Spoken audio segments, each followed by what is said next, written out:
To begin, please tell me your life as a child. What drove you to be who you are today? Well, first off, I was born on November 20th, 1936 in Pennsylvania, though I only barely remember it because my family decided to move. I was actually raised in New York City. They were mostly Italians over there, so I guess their culture rubbed off on me. As I was smaller, baseball was a huge part of my life. I could grab a newspaper, roll it up, and use it as a baseball like any other day. I also was very active as a child. You never saw me not doing anything in my neighborhood. Interesting. As I grew up, I was brought up as a Catholic, and this motivated me because the fear of death helped push me to be what I wanted to be as I grew up. Interesting. When you were younger, were you always fascinated by books? I would say I wasn't particularly fond of them. I read a few books through my teen years. Then, when I turned 18, I decided to take a summer job at some carnival or something. And they told me to dress up in some uniform, and I just dressed up as I regularly did. And as I worked, I just read books all day. And I read so many books that summer that it just got me hooked. And as I continued to read, my mind and eyes opened up to the different perspectives of the world. I thought in different ways, and I loved it. So I continued to read. When did you actually start getting serious about your writing?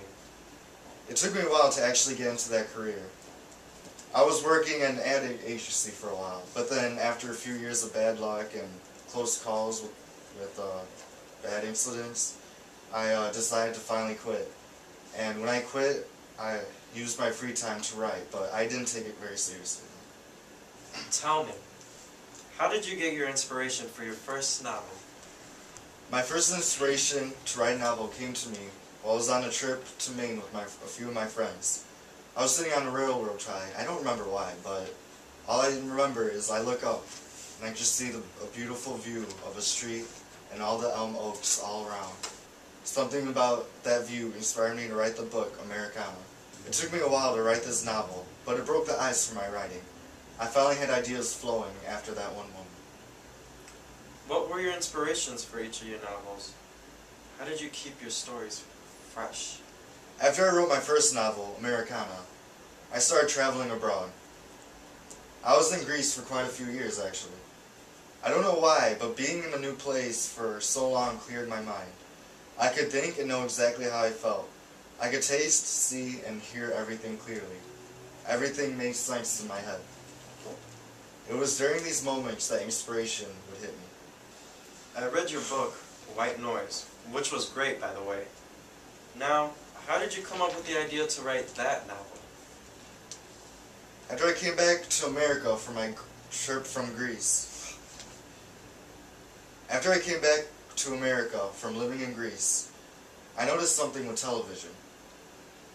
Thanks to be on the camera, man. Oh my bad. After I came back to America from living in Greece, I noticed something different with television. The news and weather reports were merely just part of television. A great disaster would happen, and everybody would just watch and feel bad. They wouldn't even try to help them in any particular way. It was just simply a different reality, different from everybody else's here and now. They watched other people go through great catastrophes while they just watched and listened to everybody without even blinking. No one even talked about them. This was the main force of motivation while I was writing White Noise. Is that why you emphasize when the family would sit down for dinner and just watch the news? Yes, and actually, that's how I saw it in my mind.